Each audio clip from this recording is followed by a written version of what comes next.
Sit down. Now give your attendance. Number 1, 2, 3. ఏమయ్యాడ్రా వీడు? ఎరా ఎక్కడా వాడు? రే వస్తున్నాడా? Okay right. Thank you very much. 94, 95, 1994, 95, 30 years back, almost all ఒక విద్యార్థి యొక్క సహజీవితం గడిచిపోయింది. నిండు నూరేళ్ళు అంటారు కదా, అలాంటి నిండు నూరేళ్లలో 45 సంవత్సరాల వయసులో ప్రవేశించిన మీరందరికీ మా తరపున నాగరాజ్ కుమార్ గారు, మరి ఈ పాఠశాలలో ఉపాధ్యాయుడిగా నేను అందించినటువంటి మీ భవిష్యత్తుకు సంబంధించినటువంటి జ్ఞానాన్ని పెంపొందించటంలో నా వంతుగా నేను చేసినటువంటి కృషికి ఒక అద్భుతమైన ఊహించని రీతిలో మీరు ఇచ్చినటువంటి ఈ యొక్క స్వాగతానికి, ప్రేమకు మేము తలలు వంచి మీ అందరికీ కూడా ధన్యవాదాలు తెలియజేస్తున్నాం. మాకు బిడ్డల్లాంటి వాళ్ళు మీరు. మీకు నమస్కారం చేసి నేను మిమ్మల్ని తగ్గించలేను, మిమ్మల్ని ఆశీర్వదించగలను. నిజంగా చాలా కాలం తర్వాత ఒక నిజమైనటువంటి ఆనందాన్ని, సంతోషాన్ని మీ ద్వారా, మీ ముఖాలలో, మీ యొక్క భవిష్యత్తులో, మీ యొక్క మాటలలో, మీ యొక్క ప్రేమలో, మీరు చూపించిన ఆప్యాయతలో, మీరు కనబర్చినటువంటి నాయన విధేయతలో నేను ఎంతో పులకించిపోయాను.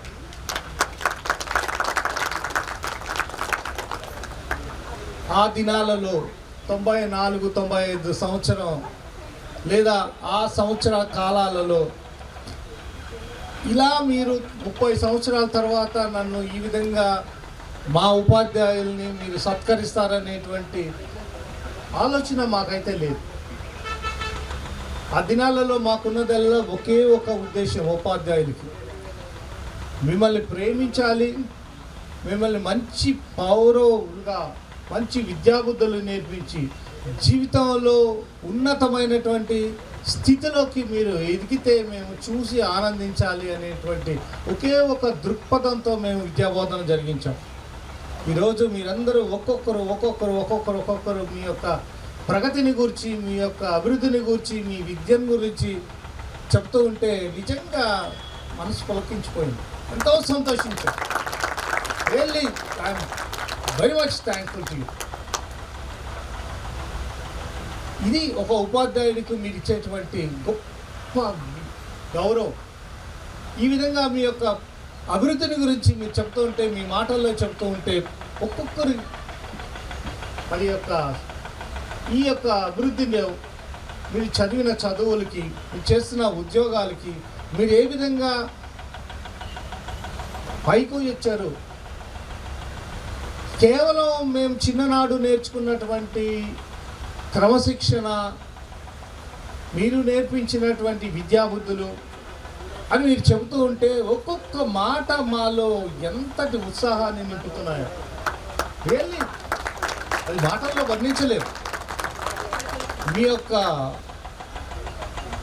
ప్రగతి మమ్మల్ని అంతగా ఉత్తేజపరుస్తుంది. Really I'm so happy.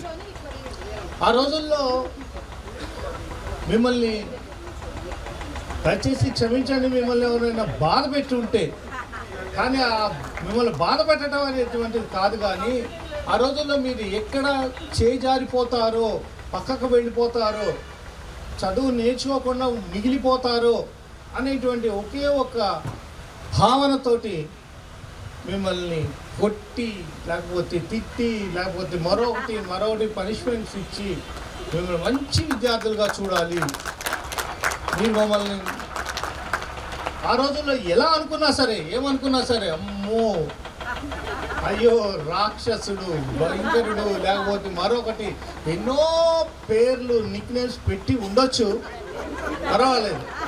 అవన్నీ ఇప్పుడు కొట్టుకుపోతాయి ఈ ప్రవాహంలో. టీచర్ గారు లోయర్ క్లాసెస్లో రాక్షసులాగా ఉండేవాడు, చాలా కఠినంగా ఉండేవాడు. ఒక్కొక్కసారి ఆమె యొక్క క్రమశిక్షణ చూస్తే మేమే భయపడేవాళ్ళం.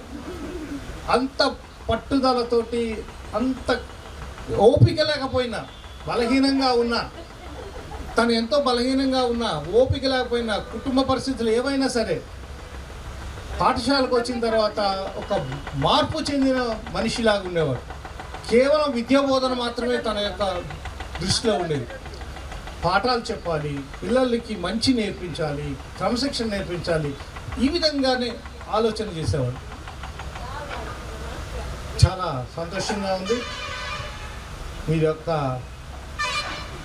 30 సంవత్సరాల తర్వాత మిమ్మల్ని ఈ విధంగా కలుసుకొని మీ గురించి వింటూ ఉంటే, మీరేనా మా పిల్లలేనా, మా దగ్గర చదువుకున్న వాళ్ళేనా, ఏ చాగలగుండి, ఏ అడపా, ఏ గోరి, ఏ రామనాథ్, ఎర్రరే నల్లమాడే, ఏంట్రా నువ్వు అలాగా పిలిచిన వీళ్ళేనా? ఇలాగా నేను పిలుచుకొని, ఆప్యాయంగా పిలుచుకొని, ఆత్మీయంగా దగ్గరకు తీసుకొని వీళ్ళని ఎన్నో మాటలని, ఎన్నో తిట్లు తిట్టి, ఎలాగా ఇంటి పేరుతో సహా పిలిచి, తెలుసులే చార్లమండి సంగతి అంతా,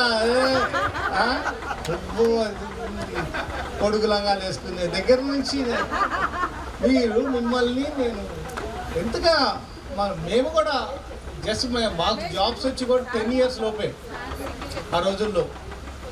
సో మాకున్నటువంటి ఆ ఉత్సాహం, మాకున్నటువంటి ఆవేశం, మిమ్మల్ని మంచివాళ్ళుగా చేయాలి, ఎట్లయినా సరే మీకు మంచి విద్య నేర్పించాలి, మిమ్మల్ని ప్రవీణులుగా చేయాలి. మీలో ఈ యొక్క విద్యను గురించి, అంటే పర్టికులర్గా నా సబ్జెక్ట్ మ్యాథ్స్ అండ్ సైన్స్ కాబట్టి మ్యాథ్స్కి సంబంధించినటువంటి అన్ని ఫార్ములాస్ కానీ, లేకపోతే మెథడ్స్ కానీ అన్నీ మీకు how best we can teach, మేము ఎంత బెస్ట్గా మీకు టీచ్ చేయగలమో అవన్నీ కూడా మేము ప్రాక్టీస్ చేసి మీ మీద మీకు చెప్పి, ఒకసారి కాదు, 2 సార్లు కాదు, 3 సార్లు బోర్డు మీద రాసి ఎక్స్ప్లెయిన్ చేసి, మీకు నేర్చుకున్నారా లేదా, మీరు చేస్తున్నారా లేదా అని మీ వెనకాల పడి, మీ నోట్స్లు వెరిఫై చేసి, మీ హ్యాండ్ రైటింగ్ని సరిచేసి, మీ కరెక్షన్స్ దిద్ది మిమ్మల్ని ఎంకరేజ్ చేసాం. దాని ఫలితంగా ఈరోజు మీ ముఖాలలో సంతోషం, ఆనందం, చెప్పలేనంత విశ్వాసం. మిమ్మల్ని ప్రపంచంలో ఎవరు ఏమీ చేయలేరు, మీ దగ్గర నుంచి ఏది దొంగిలించలేరు. మీకున్న విద్య ఎవ్వరు దొంగిలించలేని విద్యను మీకు ఇన్కల్క్ చేసేసాం, మీ మైండ్స్లో ఇన్కల్కేట్ చేసాం, మీ హృదయాల్లో చొచ్చుకొని పోయేటట్లు చేసాం. మీ యొక్క మెదడులో, మీ భావనలో, మీ ఆలోచనలు, మీ అన్నింటిలో మీరు ఇంకా ఎవరు మిమ్మల్ని ఆ లైన్స్లో నుంచి డీవియేట్ చేయలేరు, మీరు కూడా కాలేరు. మీరు ఎంత ప్రయత్నించినా కానీ మీరు కాలేరు, ఎందుకంటే అవి నేర్చుకున్నటువంటి విషయాలు అలాంటి బీజాలు మీలో నాటేశాం. కాబట్టి మీరు ఇప్పుడు కూడా ఈ స్థితిలో ఉన్నప్పుడు కూడా మీరు పక్కకు వెళ్ళాలన్నా వెళ్ళలేని ఒక క్రమశిక్షణ జీవితానికి అలవాటు పడిపోయారు.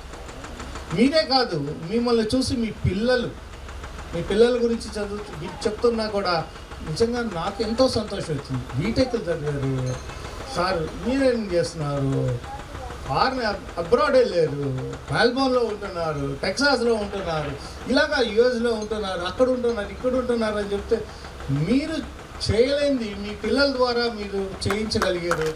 That's inspiration what you acquired from us. మా నుంచి మీరు పొందిన దానిని మీ పిల్లల్లో దానిని ఇన్కల్క్ చేసి వాళ్ళని సరైన పందాన నడిపించి ఈరోజు మీరు సంతోషంగా ఉన్నారు. మీరు చెప్తుంటే మీరు ఎంత గర్వంగా ఫీల్ అవుతున్నారో మీకు తెలియట్లా. కూర్చున్న వాళ్ళకి మాకు తెలుస్తుంది, అందుకే నేను స్పెసిఫిక్గా చెప్పాను. నేను పైన కూర్చున్న కంటే కింద కూర్చొని మిమ్మల్ని గమనిస్తూ ఉంటానని గర్వంగా చెప్తున్నారు. రమ్య చెప్తున్నారు, రమ్య ఏమంటుంది రమ్య, ఆస్ట్రేలియాలో ఉన్నాడు సార్ నా కొడుకు.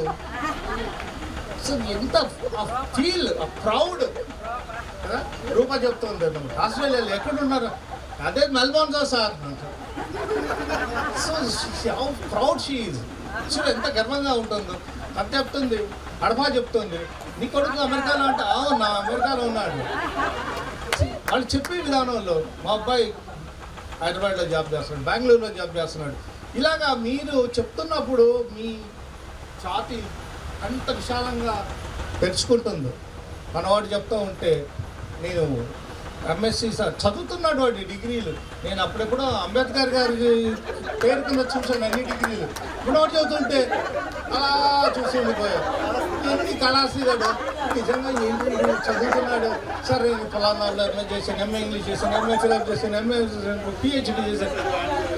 బాబోయ్, వీడికేనా నేను చిన్నప్పుడు 10th క్లాస్లో లెక్కలు చెప్పింది, సైన్స్ చెప్పింది, గాడ్ బ్లెస్ యు నాన్న. వీడికేనా నేను ఎంత చదువు చదివాడు, ఎన్ని డిగ్రీలు సంపాదించాడు. అది చెప్తుంటే వాళ్ళు ఉన్నటువంటి ఉత్సాహం వాడిని పరిగణించింది. డ్యాన్స్ చేస్తున్నాడు స్టేజ్ మీద. ఎస్, నిజంగా అది అది మాకు కావాల్సింది అది. సో సార్ ఇదంతా ఓన్లీ బికాస్ నేను ఇక్కడ నేర్చుకున్నప్పుడు నాకు ఉన్నటువంటి ఆ యొక్క జిజ్ఞాస వల్ల నేను ఇవన్నీ పొందగలిగాను. నాలో ఆ కలిగించింది మీరే సార్, మీ ఉపాధ్యాయులే, మీరే కలిగించారు నేను ఇలా చదవటానికి. ఈరోజు ఈ విధంగా భారతదేశాన్ని అంతటికీ కూడా ఒక మార్గదర్శకంగా, ఒక ఐడియాలజిస్ట్గా యాప్ తయారు చేయటం. యాప్లో మీరు 6వ తరగతి నుంచి 10వ తరగతి వారి విద్యార్థికి కావాల్సిన ఎవ్రీథింగ్ ఏఐ టెక్నాలజీ తోటి వాటి చేసేటని చెప్తుంటే ఎంత గర్వంగా ఉంది. వాటికి ఎంత గర్వం, వాడిని చూసి మేమెంత గర్వపడుతున్నాము. నా స్నేహితులతోటి, నా బంధువులతోటి, నా కుటుంబ సభ్యులతోటి ఈరోజు జరిగిన ఈ విషయాలన్నీ పంచుకుంటుంటే ఎంత నాకు ఆనందం వేస్తుందో. ఒక ఆఫ్టర్ ఆల్ ఒక చినికా కానీ ఒక చిన్న గ్రామం, ఈ గ్రామంలో మేము పనిచేయడం ఆ రోజుల్లో మీకు ఎంతమంది గుర్తుందో. ఈ చుట్టూ ఉన్నటువంటి ఈ అందమైనటువంటి కాంపౌండ్ వాళ్ళు లేవు, ఇన్ని బిల్డింగ్లు లేవు, ఈ పక్కన అంతా చెరువు ఉండేది, బురద, నడవడానికి దారి లేదు, అక్కడ గేట్ ఉండేది కాదు, దానికి కర్రల పాతి, అవి పాతి, ఇవి పాతి. నిజంగా ఎంత దయనీయమైనటువంటి స్థితిలో మీరు చదువుకున్నారు. మేము రావటం కాదు, మీరు చదువుకున్నారు. నేషనల్ హైవే పక్కన ఎన్నో ప్రమాదాలు, ఎన్నో యాక్సిడెంట్లు, అన్నిటికీ ఓర్చుకొని నిలబడి మీరు నేర్చుకున్న విధానం చూసారా, అది చాలా గొప్ప. That's great. అది నిలబెట్టింది మిమ్మల్ని. ఆ పట్టుదల తను చెప్తూ ఉంటుంది. బాయ్స్ మాకు బాడీ గార్డ్స్ లాగా ఉండేవాళ్ళు సార్. మేము స్కూల్ నుంచి ఇంటికి వెళ్తున్నప్పుడు దారిలో ఎవరు మమ్మల్ని టీచ్ చేయకుండా, లేకపోతే మరొకటి చేయకుండా మాకు కూడా మా వెనకాల ఉండేవాళ్ళు. వాళ్ళు మమ్మల్ని ఎప్పుడు అల్లరి చేయలేదు, కానీ మా వెనకాల వాళ్ళు ఒక గాడ్స్ లాగా మాకు తోడు ఉండేవాళ్ళు. వాళ్ళని చూసి మేము ధైర్యంగా నడుచుకుంటూ వెళ్ళేవాళ్ళు. ఆ ఐక్యమత్యం, సహోదర ప్రేమ. అలాగనే రాత్రులు ట్యూషన్కి వెళ్ళినప్పుడు కూడా మమ్మల్ని ఇంటి దగ్గర దాకా విడిచిపెట్టి ఆ కుక్కల భయం, దొంగల భయం, మరొకటి లేకుండా మాకు ఎంత హెల్ప్ఫుల్గా ఉన్నారు. అంటే ఎంతసేపు అయినా మాట్లాడాలనిపిస్తూ ఉంటుంది. మీలో ఉన్నటువంటి ఆ స్నేహధర్మాన్ని నేను మెచ్చుకోలేకపోతున్నా. ఒకరోజు ఒక ఆయన దగ్గరికి మాస్టర్ లాంటి అన్నాడు, రాము గురించి నువ్వు నాకు చెప్పేది ఏంటి అన్నాడు. కాదు నేను నీకు చెప్పాలి రాము గురించి. ఓకే, నేను ఒక ప్రశ్న అడుగుతాను, దానికి జవాబు చెప్పి తర్వాత నువ్వు రాము కానీ అది నీకు చెప్పాలనుకుంటున్నాను. మంచిదో చెడ్డదో తెలియనప్పుడు నువ్వు నాకు వాడి గురించి చెప్పలేవు ఎందుకు, అది మంచిది కాకపోతే నాకు చెప్పొద్దు అని. సార్ నాకు చెప్పాల్సిందే ఆ విషయం చెప్ప. Is it true? అది డౌట్ పడ్డాడు.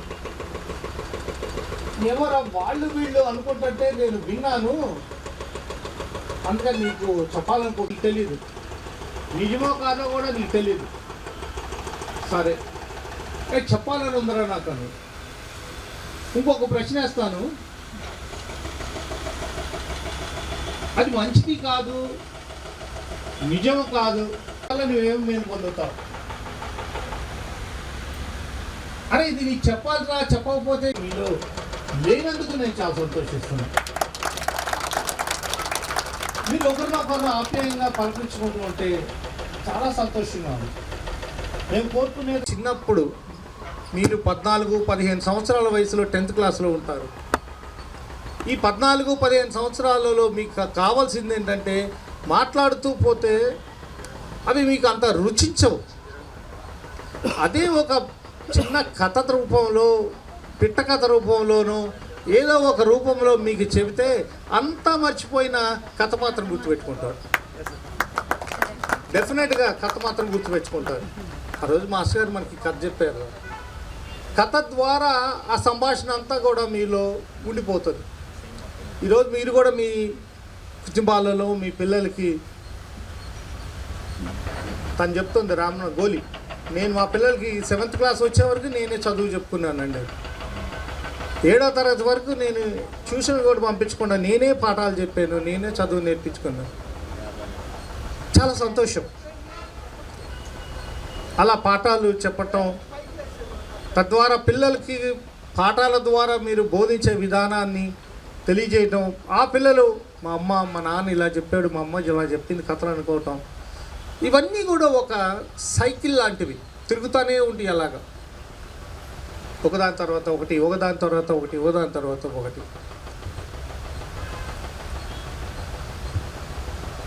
ఉదాహరణకి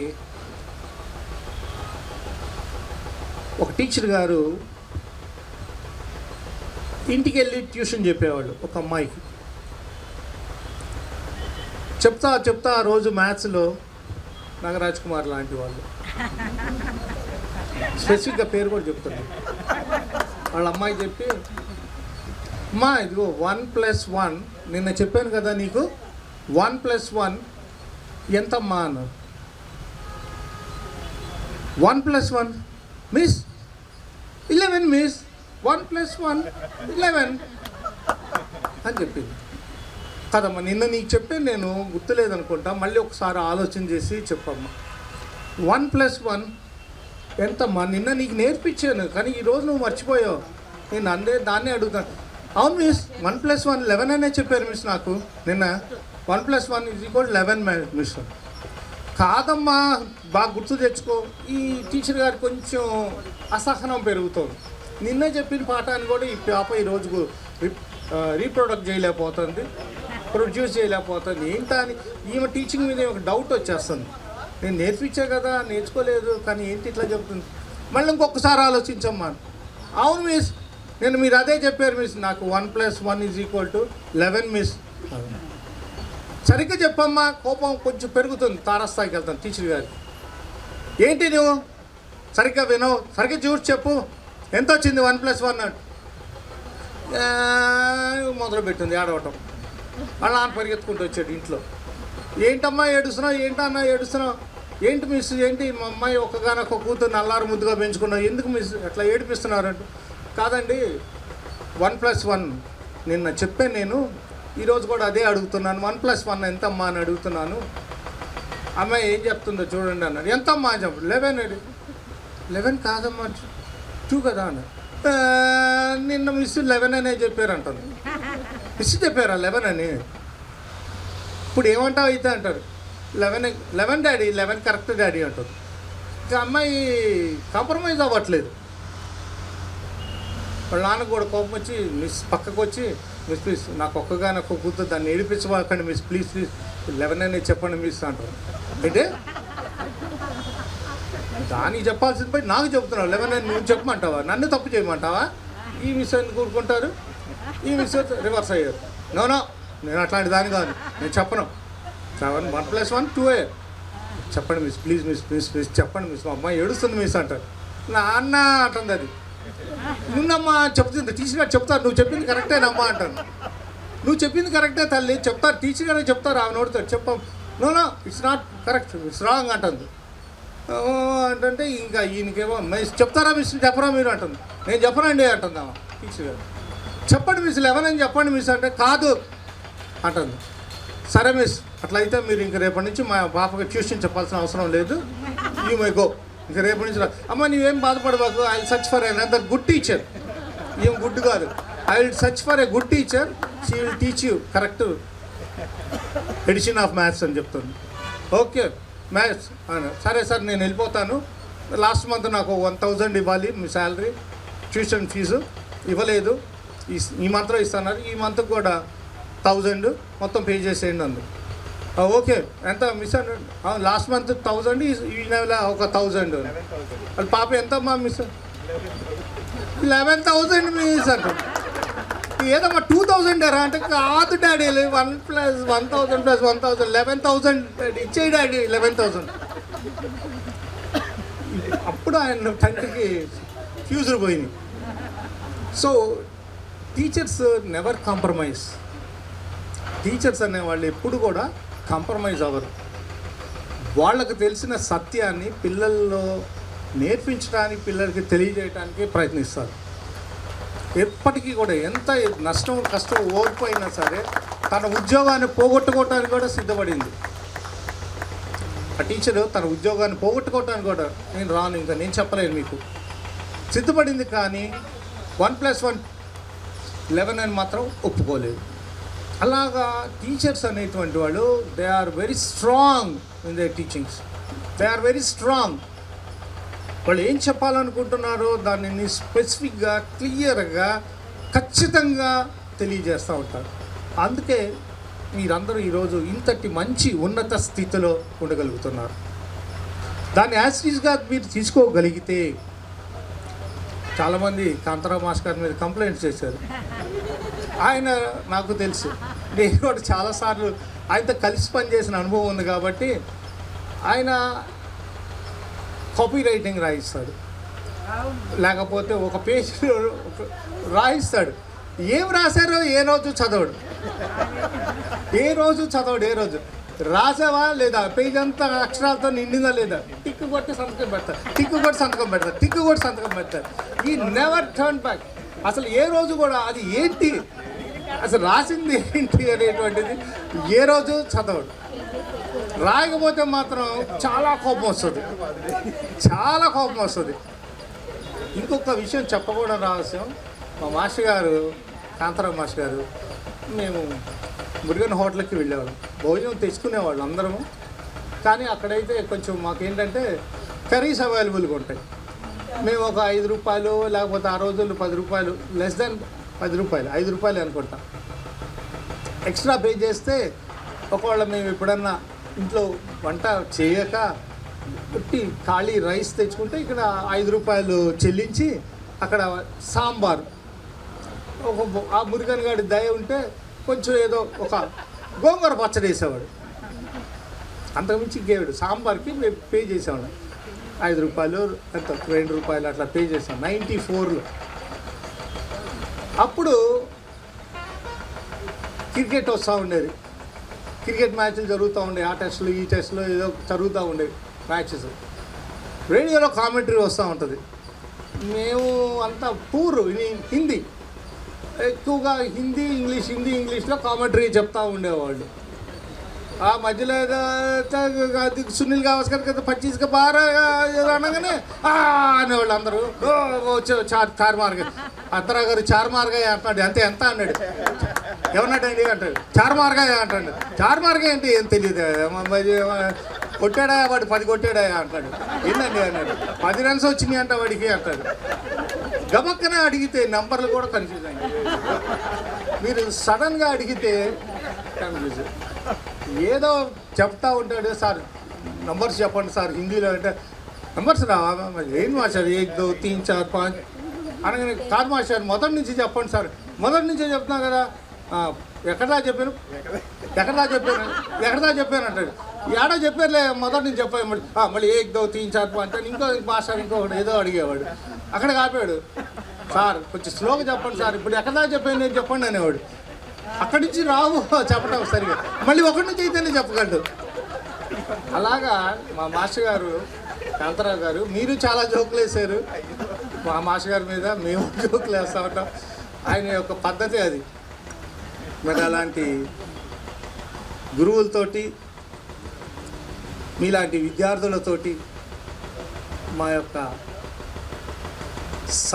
సేవను మేము కొనసాగించే ఫిజికల్ అరేంజ్మెంట్స్ వర్స్ట్గా ఉన్నా, చాలా వర్స్ట్గా ఉండే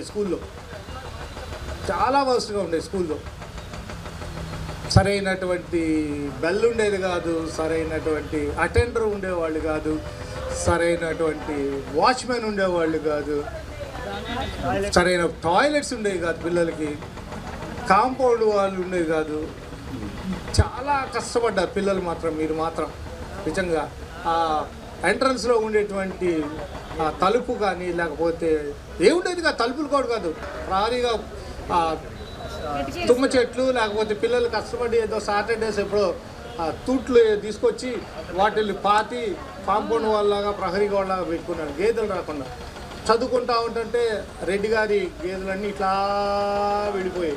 ఇటు నుంచి వెనకాల ఆయన పొలం, ఆయన ట్రాక్టర్లు వెళ్ళిపోయాయి, మా మీద నుంచి గేదెలు వెళ్ళిపోయాయి. మేము ఇక్కడ కూర్చొని చదువుకుంటా ఉండేవాళ్ళం సాయంత్రం పూట. చాలా ఏం మాట్లాడి మాస్టర్ చెప్పిందంత మాత్రం నేను ఇవాళ మళ్ళీ 10 years వెనక్కి వెళ్ళిపోయాను. మామూలుగా నాకు పెట్టారు పేరు, అది ఎప్పుడో తర్వాత ఎప్పుడుకో రివీల్ అయ్యింది.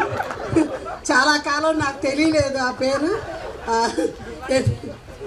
తర్వాత ఎవరో రివీల్ చేశారు ఆ పేరుని, కానీ ఎవరు పెట్టారో తెలియదు కాబట్టి తన్నటానికి కూడా స్కోప్ లేదు.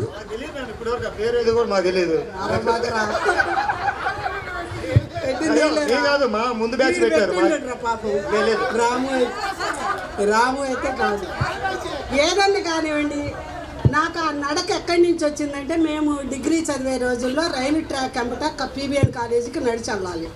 ఏ రోజు మా బస్సు లేటు, మా ఊరి నుంచి వెళ్ళే బస్సు మీకులాగా ఇప్పుడు ఆటోలు కావాలంటే కాలేజీ బస్సులు ఏ సందుకైనా వస్తున్నాయి. మీకు శ్రీ చైతన్య నారాయణ ఉన్నంతకాలం మీరు ఏ మారుమూల పల్లెల్లో ఉన్నా కూడా వెళ్ళగలరు. ఆ రోజుల్లో మేము అలా కాదు కాబట్టి బస్సు దిగినాక అసలు పరుగులే, బాయ్స్ గర్ల్స్ లేదు, మా ఊరు మగపిల్లలు మొత్తం అందరం పరుగులు తీసుకుంటా ఆ ట్రాక్ ఎమ్మట మధ్యలో గూడ్స్ వచ్చిందంటే మళ్ళీ అది పోయిందాక ఆగాల్సి వచ్చేది దాటాలంటే ట్రాక్. అక్కడ నాకు ఆ స్పీడ్, ఆ నడక మా బస్సే నేర్పించింది, మా ఊరు ఆర్టీసీ బస్సు. తర్వాత ఇకపోతే ఇక్కడికి వచ్చిన తర్వాత మాత్రం మీతో పాటుగా నేను చాలా నేర్చుకున్నాను ఈ స్కూల్లో. ఎలా ఉండొచ్చు, ఎలా అప్పటి వరకే నేను స్ట్రైట్ ఫార్వర్డ్. స్ట్రైట్ అంటే అసలు మనసులో ఇది అనొచ్చా, ఇది అనొచ్చాను కదా, ఇది చెప్పొచ్చా చెప్పకూడదు అంటే వాళ్ళనే నేను ఒట్టి పుణ్యానికి నేనైతే కదిలించుకోను. కానీ ఏదన్నా అంటే మాత్రం ఇది ఇంతే కదా అని ఎదిరించేదాన్ని. కానీ తర్వాత ఇక్కడ నేర్చుకున్నాను కొంతమందిని చూసి, మన దగ్గరకు మన దాకా వస్తేనే ఏదైనా ఎంటర్ అవ్వాలి. ఎందుకంటే అలా మనిషి వెనక మాల ఒకటి చెప్పేసి బయటకు వచ్చినాక బయటపడి నన్ను ముందుకు దోశారు కొన్నిసార్లు. అందుకని అప్పుడు నేనేమో హెచ్ఎం గారి ముందు వాళ్ళందరి ముందు బదనామైపోయాను. వాళ్ళందరూ తనకి ఓపిక ఉన్నారు. అలాంటి వాళ్ళ దగ్గర నుంచి కొంచెం నేర్చుకున్నా. శేఖర్ మాస్టర్ దగ్గర నుంచి మాత్రం కంటిన్యూస్గా లెసన్లు కానీ ఆఫీస్ వర్క్ కానీ, నేను ఇప్పటికీ ఇన్కమ్ ట్యాక్స్ రిటర్న్స్ అవన్నీ అర్థం అవ్వాలి అంటే సార్ నేను వేసిస్తాను. సార్ ఏంటంటే అందరికి ఒక కాపీ వేసి ఇచ్చి ఆడ పడేసేవాళ్ళు. నేనైతే అలా కాదు, మీరు నాకు నేర్పండి. ఈ స్కూల్ నుంచి వెళ్ళిన తర్వాత మళ్ళీ ఇలాంటి వాళ్ళు మీలాంటి వాళ్ళు లేకపోతే అలా నేనేం చెప్పి నేను నేర్చుకున్నాను. నిజంగానే అది నాకు తర్వాత హెల్ప్ఫుల్ అయ్యింది. అలా నేను ఈ స్కూల్లో కొన్ని చాలా పద్ధతులు నేర్చుకున్నాను. టీచింగ్ కూడా ఎలా చెయ్యాలి, అసలు ఎలా ఉండాలి ముందు. వీళ్ళందరూ మెయిన్ శేఖర్ గారు ఒకళ్ళను, సుగీత మేడం గారు కూడా వాళ్ళ ఇంట్లో ఒక ఇన్సిడెంట్ జరిగింది. తను ఎంత ఏవి విచారంలో ఉన్నా కూడా క్లాస్కి వెళ్ళిపోయేవాళ్ళు అనమాట. అలా క్లాస్కి వెళ్ళి చెప్పటం ఎలా ఉండకూడదో కూడా టీచర్ ఇక్కడే నేర్చుకుందాం. ఎలా టీచర్ని ఎలా ఉంటే తిడతారో, ఎలా ఉండకూడదో కూడా ఇదే స్కూల్లో నేర్చుకొని నేను తర్వాత ఇప్పుడు వేరే స్కూళ్ళకి వెళ్ళిన తర్వాత నన్ను మాత్రం చాలా వరకు రెస్పెక్ట్తో హెచ్ఎంలు కానివ్వండి ఎవరైనా సరే నన్ను అడిగే ఏ పనైనా చేసేవాళ్ళు. అదంతా ఏంటంటే ఇక్కడే నేను నేర్చుకున్నటువంటి నడవడికి ఇక్కడ ఈ స్కూల్లో మీతో పాటుగా నేను నేర్చుకున్నటువంటి వీళ్ళందరిని చూసే ఎవరి క్లాస్కి వెళ్ళినా ఎలా పోయినా ఆ క్లాస్కి నేను వెళ్ళిపోయేదాన్ని. 8 అవర్స్ చెప్పాం. పుత్తూరు స్కూల్లో అయితే 8 పీరియడ్స్ నా క్లాసులు ఉండేవి. ఏమేంటి అనుకున్నారు, 2 6th 7th 2 తెలుగు టీచర్ని అక్కడ నేను. ఇప్పటికీ ఆ పిల్లలకి తెలుగు వాళ్ళు, ఎందుకంటే వాళ్ళకి ఇప్పుడు తెలుగు టీచర్గా గుర్తులేదు. మీకు అందరికేమో ఇంగ్లీషు, కొంతమందికి మ్యాథ్స్, 2 తెలుగులు, 2 ఇంగ్లీష్, 2 లెక్కలు, సోషల్ 2, మళ్ళీ 8th 9th సోషల్. మొత్తం ఎన్ని పీరియడ్లు అయినా 8 పీరియడ్స్ చెప్పాల్సి వచ్చేది. కానీ ఆ ఓపిక అదంతా ఎక్కడంటే ఇక్కడి నుంచి నేర్చుకున్నదే. అలానే మీరందరూ కూడాను అంటే కొట్టడం అంటే అప్పుడు సర్వసాధారణం. మాస్టర్ అన్నట్టుగా ఎవ్వరూ మా మీదకి రాలేదు. కానీ నా సర్వీసులో చివరిలో నా మీదకి పేపర్కి కూడా వెళ్తామన్నారు. కొట్టానని చెప్పి ఒక అమ్మాయి అసెంబ్లీలో నవ్వుతుందని చెప్పి బయటకు వెళ్ళిపోమన్నాను. వెళ్ళిపోమంటే అది ఇసురుగా వెళ్ళిపోయి ఇంటికి వెళ్ళి వాళ్ళ అమ్మాళ్ళని మొత్తం బెటాలియన్ వేసుకొచ్చి పేపర్కి ఇస్తామన్నారు. వెంటనే నా ఫ్యాన్స్ ఉంటారు కదా, మళ్ళీ ఎక్కడైనా నా ఫ్యాన్స్ ఉంటారుగా పిల్లల్లో. నా ఫ్యాన్స్ పిల్లలందరూ నా వైపుకి వచ్చేసారు.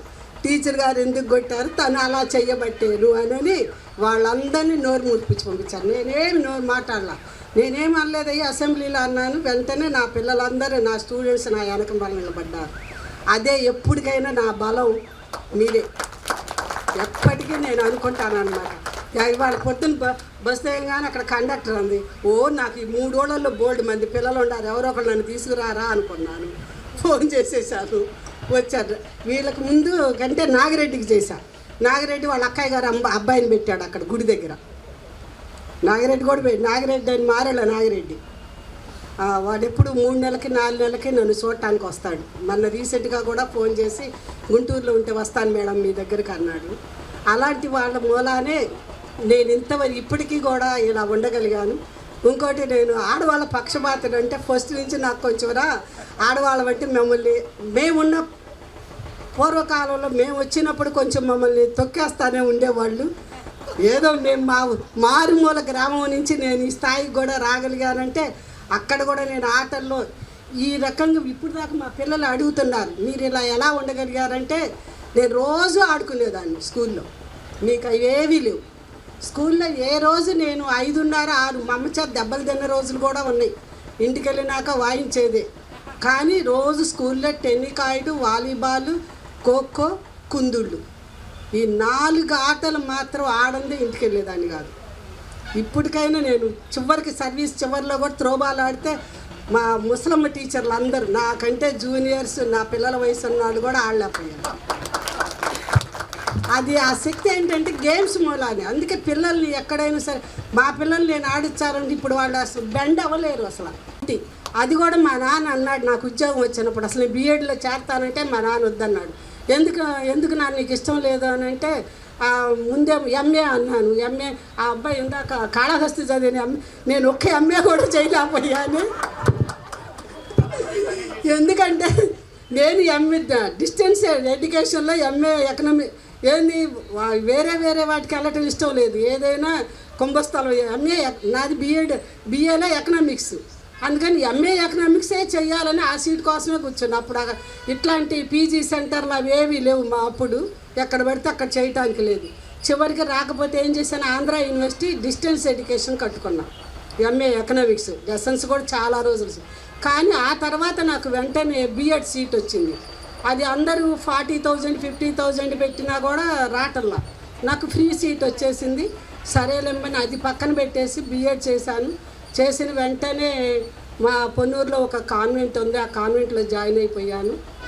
అక్కడ చేస్తూ ఉండగానే మళ్ళీ వెంటనే ఈ పడినాయి రిజల్ట్స్, జాబ్ వచ్చేసింది. వితిన్ 6 monthsలో డిగ్రీ వచ్చిన 6 monthsలోనే నేను ఈ బిఎడ్ జాబ్లో కూడా ఫస్ట్ అటెంప్ట్లోనే రావటం జరిగింది. అక్కడ కూడా నాతో పాటు 5-6 రాసినా కూడా మళ్ళీ బిఎడ్లో మా ఫ్రెండ్స్ అందరం రాస్తే నాకు ఒక్కదానికే సీట్ వచ్చింది. మళ్ళా స్కూల్లో టీచర్స్ అందరం రాస్తే నాకే జాబ్ వచ్చింది. దేవుడు మాత్రం అది బహుశా నాకు భవిష్యత్తులో మా పిల్లల చదువులకి నేను ఉపయోగపడతాను అనుకున్నాడో ఏమోను. ఆ ఉద్యోగం మాత్రం నాకు దేవుడు కల్పించింది. ఎట్లా అంటే దానికి నేనేమి అప్లై చేయలేదు. ఎంప్లాయ్మెంట్ ఎక్స్చేంజ్లో నేను టైప్ నేర్చుకున్నా. ఆ టెక్నికల్ సైడ్ రిజిస్టర్ చేశాను. అప్పట్లో టైప్ లోయరు హయ్యరు అన్నీ అయిపోయినాయి. కాకపోతే ఆ టెక్నికల్ సైడ్ వాళ్ళే అప్లికేషన్ పంపించారు.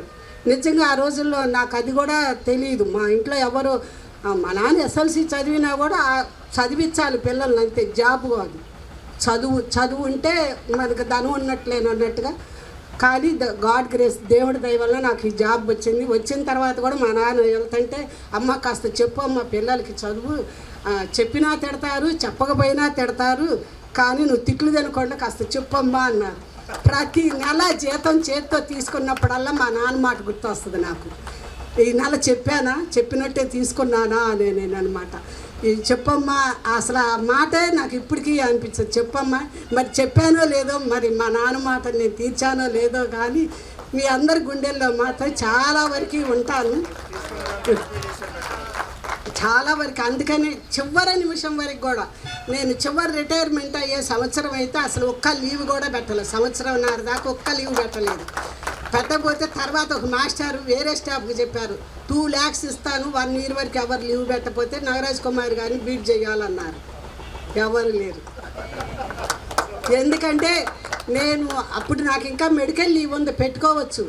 కానీ నేను ఎప్పుడైనా మీకు పాఠాలు చెప్పకుండా ఉండి, ఏవైనా అలసత్వంగా ఉండి చెప్పలేకపోతే ఆ తప్పుని సరిదిద్దుకోవటం కోసమే ఆ లీవులన్నీ ఉపయోగించుకోకుండా రిటైర్మెంట్ అయ్యేటప్పుడు మెడికల్ లీవులు పెట్టాలి, ఏమీ పెట్టుకోవాలా. నేను మెడికల్ లీవులు పెట్టుకోవాలి. మేడం గారు అడిగారు, ఎంఈఓ గారు, ఏంది మీరు మెడికల్ లీవ్ పెట్టుకోలేదంటే, మేడం నేను రిటైర్ అయినాక నేను అసలు రాను కదా స్కూల్కి, ఇప్పుడే కదా నేను చెప్పగలిగేది పిల్లలకి, ఈ పిల్లలతో ఉండేది నేను ఇప్పుడే కదా అని దాన్ని ఆస్వాదించాలని చెప్పి నా స్వార్థంతోనే నేను అది కూడా పెట్టుకోలేదు. కాబట్టి వాల్యూస్ ఎప్పటికైనా సరే వాల్యూస్ ఉండాలి. ఇప్పుడున్నటువంటి సమాజంలో రోజు నేను చూస్తుంటే అయ్యో పిల్లలు ఏంటా ఇట్లా పెరుగుతున్నారా అని అనిపిస్తుంది. కానీ మీరందరూ కూడా మా ఎదురుగా ఇప్పుడు చక్కని వాల్యూస్తో ఉన్నారు. కాకపోతే ఇప్పుడు మీ పిల్లలకి మీరు నేర్పాల్సిన వయసులో మీరు ఉన్నారు. చక్కని వాల్యూసే మన జీవితాన్ని పైకి తీసుకొస్తాయి. ఆ రోజు మా నాన్న చెప్పిందే మీ అందరికీ నేను ఎప్పుడు అసలు పిల్లలు చదువు నాకు క్లాస్కి వస్తుంటే కూడా ఎప్పుడన్నా అలసత్వంగా వెళ్ళకపోతే కూడా మా నాన్న మాట చల్లని కొట్టినట్టు అనిపించేది. అయ్యో నేను ఈ నెల ఊరికి జీతం తీసుకుంటానేమో నేను ఆ మాట పట్టుకొని నేను చివరి వరకు. ఇంకోటి నేను ఎక్కువగా ఏంటంటే ఈ స్ట్రైట్ ఫార్వర్డ్ ఉండటానికి కూడా నేను 8th class నుంచి మా బైబిల్ దీనికి వెళ్ళేదాన్ని, ప్రేయర్కి. మా చింతాతయ్య వాళ్ళు పూర్తిగా దీనిలో ఉండేవాళ్ళు. ఆ 8th నుంచి నేను ఆ ప్రేయర్కి వెళ్ళినప్పుడు ఏంటంటే అబద్ధాలు ఆడరాదు, మనసులో ఒకటి పైకి ఒకటి చెప్పకూడదు అని పాస్టర్ దైవజనులు చెప్పటం విన్నాను. దాని మూలాన నేను అలా స్ట్రైట్గా ఉండేదాన్ని అనమాట. నా మనసులో ఏం ఉంచుకోకుండా ఏదనుకుంటే అది అడిగేదాన్ని. కానీ తర్వాత తెలిసింది దాని మూలాన అవతలాలు కొంతమంది అట్లా హర్ట్ అయిన వాళ్ళు కూడా ఉన్నారు. కాబట్టి అప్పుడు నేను మళ్ళా దీనికి ఏం దేవుడు అలా చెప్పాడు కదా అని మళ్ళా నాకు దానికి సమాధానంగా ఏంటంటే అప్పుడు మనం కామ్ గోయింగ్ పోవటమే మంచిది. ఏదైనా కాంట్రావర్సీ వచ్చినప్పుడు ఏం చేయాలి, కామ్ గోయింగ్ పోండి, నిన్ను ఎవరు అడిగితే అప్పుడు చెప్పండి అన్నాను. అప్పటి నుంచి అది నేర్చుకున్నాను. వీటన్నిటికీ కారణం మాత్రం నేను కేవలం బైబిల్ని మా పేరెంట్స్ కాకపోయినా మా మేనత్తలు వాళ్ళందరూ కూడాను ప్రేయర్ చేసేవాళ్ళు. వాళ్ళ దగ్గర సండే వెళ్ళేదాన్ని. స్కూల్ వరకు అసలు నేను సినిమాలకు కూడా వెళ్ళేదాన్ని కాదు. స్కూలు 10th class అయిపోయిందా సినిమాలకు కూడా వెళ్ళేదాన్ని. ఆ ప్రేయర్ మూలానే. వాళ్ళు సినిమాలకు వెళ్ళొద్దని చెప్పారుగా నేను వెళ్ళను అనమాట. తర్వాత డిగ్రీలోకి వచ్చినాక మళ్ళీ కొంతమంది ఫ్రెండ్స్ గోల చేసి ఎప్పుడన్నా తీసుకెళ్ళేవాళ్ళు. ఇప్పుడు మళ్ళీ నేను నా యథావిధిలోకి వచ్చేసాను. సినిమాలకు చికాకులకు లేదు, ఏం లేదు, టీవీ సీరియల్స్ ఏమి ఉండవు. నా లైఫ్ అని నేను అలా కామ్గా పాజిటివ్ థింకింగ్లో పోవాలనుకుంటున్నాను. అలానే మీ అందరూ ఇచ్చినటువంటి దీనికి మాత్రం ధన్యవాదాలు. ఎట్లా చెప్పాలో కూడా తెలియటం లేదు. కానీ అందరూ మాత్రం చాలా ఎక్సలెంట్గా మీరు అభివృద్ధి అయితే చెందారు, అది మాత్రం చెప్పగలను. చక్కగా మీరు చెప్పినటువంటి మా ఎదురునే ఈ పుష్పాలన్నీ ఉంటే మా చెట్లన్నీ విరగబూసినట్టుగా ఉంది నాకైతే. నేను నాటిన చెట్లన్నీ కూడా విరగబూసి మా ఎదురునే ఈ చెట్లు. కాకపోతే వాళ్ళ ఆ చెట్లు కొమ్మలు కూడా ఇంకా బాగా చక్కగా ఉన్నాయి. అది ఇంకా బాగుంది. మీ పిల్లలు ఇంత చక్కగా చదువుకున్నారంటేనే, ఎందుకంటే నాకు మా పిల్లల కంటే కూడాను ఎక్కువగా మీరు చదువు, ఎందుకంటే అది మేము ఇచ్చిన ఇత్తనం కదా, అందుకని నా సంతోషం. మా పిల్లలు చదవటం మేము చదివి మేము ఇంట్లో చెప్పుకొని నానా రభసపడితేనే వాళ్ళు ఆ స్థాయికి వచ్చారు. మీరు అలా కాదు కదా, మీరు ఎక్కడో నేను కూడా మీకులాగానే పల్లెటూరు నుంచే వచ్చాను. ఎక్కడ అసలు మా స్కూల్ అయితే నేను ఇప్పుడు మీరు అనగానే మా స్కూల్ గుర్తొస్తుంది. ఏంటంటే మా కాళ్ళు బురదలో పడేసుకుంటూ అసలు బుక్స్ దొరక్క ఒక్కోసారి పుస్తకాలు. నేను 10th మొత్తం హిందీ టెస్ట్ లేకుండానే చదివా, దొరకలా హిందీ టెస్ట్. మరి ఎలా చదివామంటే మా సార్ నోట్స్ ఇచ్చేవాళ్ళు, హిందీ సార్ ఎక్సలెంట్ నోట్స్ ఇచ్చేవాళ్ళు. ఆ నోట్స్తోనే చదివేదాన్ని. కాదు మాస్టారు, మాకు మాధ్యమిక అవి కూడా ఫ్రీగా చెప్పేవాళ్ళు రాష్ట్ర. ఇక అసలు నాకు చదువు చెప్పిన ఎక్సలెంట్ మాస్టర్స్ మూలానే వాళ్ళు కూడా నాకు ఒక ఆదర్శమే. రీసెంట్గానే మా సోషల్ మాస్టర్ చనిపోయారు, కానీ వాళ్ళు చెప్పింది కూడా చదువు వాళ్ళు ఎలా అయితే చెప్పారో నేను మీకు అలానే కష్టపడి చెప్పాలనుకున్నాను. అలానే క్లాసులు ఎప్పుడు ఎగ్గొట్టటాలు కానీ, కాంతారావు మాస్టర్ అయితే చూసిరాక ఇక బరాటే, ఇక మళ్ళా తప్పులేమో ఇలా అన్నిటికంటే నాకు ఒకటి గుర్తు ఏంటంటే 10th క్లాస్ వాళ్ళు అది జలియన్ వాలా బాగ్ ఉంది లెసన్లో, హిందీ లెసన్లో. అది జలియన్ వాలా బాగ్ గురించి ఒక అమ్మాయి బాగానే రాస్తే మార్కులు వేయలే ఆయన. పైనుంచి 2 పాములు దించేశారు, కొట్టేశారు పేపర్, పరీక్ష పేపర్లో. మరి వెంటనే ఆ పిల్లలు వచ్చి ఆ పేపర్ తీసుకొచ్చి నా దగ్గర ఎందుకంటే ఎదిరించగలిగేది నేను ఆయన. ఆ పేపర్ నా దగ్గర తీసుకొస్తే జలియన్ వాలా బాగ్ అది నాకు సోషల్లో కూడా వస్తుంది కదా. జలియన్ వాలా బాగ్ వృత్తాంతం 2 నిమిషాల్లో జనరల్ దయ్యర్ అతన్ని కాల్ చేస్తారు. 2 minutes టైం ఇచ్చి లోపల సన్నని దారికుండా 1 by 1 వెళ్ళాలి. అది దాన్ని ఆ ఇమ్మె చక్కగా రాసింది. అసలు నేను చదవలా,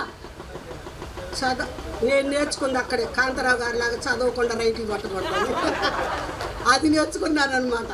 అందుకే నోట్స్లు దిద్దేటప్పుడు కానీ లైన్ టు లైన్ చూస్తా. మీరేం మేడం లైన్ టు లైన్ చూస్తాను. నేను లామ్ స్కూల్కి వెళ్తే లైన్ టు లైన్ చూసాను. అప్పుడు దాకా వేరే వంట కాంతారావు గారు లాగా రైట్లు కొట్టేసాను. ఆమె నాకంటే చిన్నది, ఇంకా ఆమె రిటైర్ కాలేదు. ఓ బుడే టీచర్, వాళ్ళ భాష ముస్లిమ్స్ అనమాట. ఓ బుడే టీచర్ రైకర్నా అని అన్ని ఏదేదో చెప్పేవాళ్ళు హిందీలో. మాస్టర్ పొద్దున్న రాగానే చూస్తే వాళ్ళందరూ ఎట్లా ఉన్నారు మా ఊరు. ఒక పొలిటికల్ మంచి పిల్లలు అయితే ఏదో ఒక పొలిటికల్ మీటింగ్ ఏదో వస్తారు కాన్వాస్కి వచ్చినట్టు. బట్టలు వేసుకోవద్దంటారా లేకపోతే ఏంటి మరి? చక్కటి లెనిన్ క్లాత్ షర్ట్లు వేసుకొని నైస్ గా డ్రెస్అప్ అయ్యి వచ్చే ఏదేమన్నా కానివ్వండి, వాళ్ళు నా దగ్గర చదివిన స్టూడెంట్సే. కాసేపు భయం అట్లా అనిపించింది అంతేనా. తర్వాత మాట్లాడారు అసలు ఏం తెలియదు, నడక దడవను నేను ఈయనకి తడుతాను. అదంతా మీరు అనుకున్న భ్రమగాది మాట్లాడు. ఏమి తెలియని వాళ్ళ దగ్గరికి వెళ్ళి జబర్దస్త్గా చేసి వస్తాను. వీళ్ళు తెలిసిన వాళ్ళ తెలియని వాళ్ళ? వీళ్ళు తెలిసిన వాళ్ళు, నా స్టూడెంట్స్, నా పిల్లలు లాంటి వాళ్ళే కదా. మరి అందరినీ మీరు ఒక గాడి కట్టేస్తున్నారు కదా. 8 తర్వాత నేను ఎవరితో మాట్లాడినాను వాడేవాడు అని అనుకోని పాపం టీచర్ ఎలా ఉన్నారు అంటే మాట్లాడరుగా. లేదు మాస్టర్, అది ఒక రూల్ పెట్టుకున్నాను నా లైఫ్కి ఏంటంటే. అరే వినండి జాగ్రత్తగా, నా లైఫ్ వినకండి.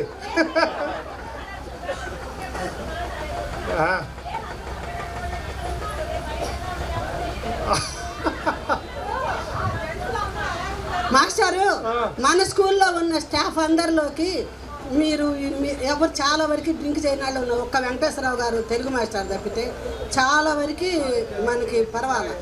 కానీ తర్వాత నేను వెళ్ళిన చోట వాళ్ళందరూ ఎలా ఉన్నారు మీకు తెలియదు కదా. అందుకని చెప్పి నేను ఆ హెచ్ఎంలతో వాళ్ళతో నేను పెట్టేదాన్ని కాదు మాస్టర్. అది ఇక్కడంటే మనకి మేడం గారు వాళ్ళు కాబట్టి ఎప్పుడైనా లీవ్ చెప్పాలన్నా పొద్దున్నే లేచినాకే చెప్పేదాన్ని లీవ్. రాత్రి